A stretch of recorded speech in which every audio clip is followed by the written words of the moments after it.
सलात तस्बीह जिसके पढ़ने के बड़े फायदे बताए गए, इसके फायदों के ऊपर मैंने एक क्लिप रिकॉर्ड करवाया है, आपको उसका लिंक डिस्क्रिप्शन में मिल जाएगा, वहां से उसके फायदे आप समझ सकते हैं। ये तस्बीह वाली नमाज सलात तस्बीह कब पढ़नी चाहिए? सबसे अफसल जो इसका वक्त है वो है जवाल के बाद जोहर की जमात होने से पहले पहले, उस वक्त पढ़ ली जाए तो ये सबसे बेहतर है। इसके अलावा 5 औकात ऐसे हैं कि जिसमें सलात तस्बीह नहीं पढ़नी चाहिए, बाकी जब चाहें आप पढ़ सकते हैं। जब सूरज निकल रहा हो उसके बाद 15 मिनट तक सलात तस्बीह ना पढ़े, उसके बाद आप पढ़ सकते हैं। दूसरा वक्त ज़वाल आफ्ताब का, कि जब जवाल का टाइम होता है, दायमी औकात नमाज के कैलेंडर में आप ये बात देख सकते हैं कि जवाल आफ्ताब का आज का वक्त क्या है। तो उस वक्त से 5 मिनट पहले और 5 मिनट बाद आप सलात तस्बीह नहीं पढ़ सकते। असर की जमात का सलाम फिरे तो उस वक्त से लेकर सूरज गुरूब होने तक आप सलात तस्बीह नहीं पढ़ सकते। चौथा वक्त सूरज गुरूब होने से लेके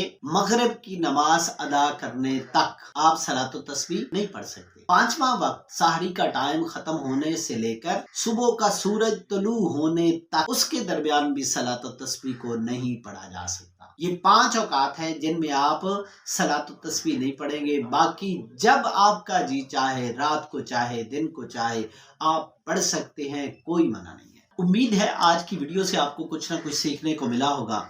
अगर आप चाहते हैं कि इस तरह की मुफीद वीडियोस आपको रोजाना शाम 7:15 पर मिलती रहें, तो आप हमारे साथ जुड़ जाइए, रोजाना कुछ ना कुछ जरूर सीखने को मिलेगा। अस्सलामु अलैकुम व रहमतुल्लाह।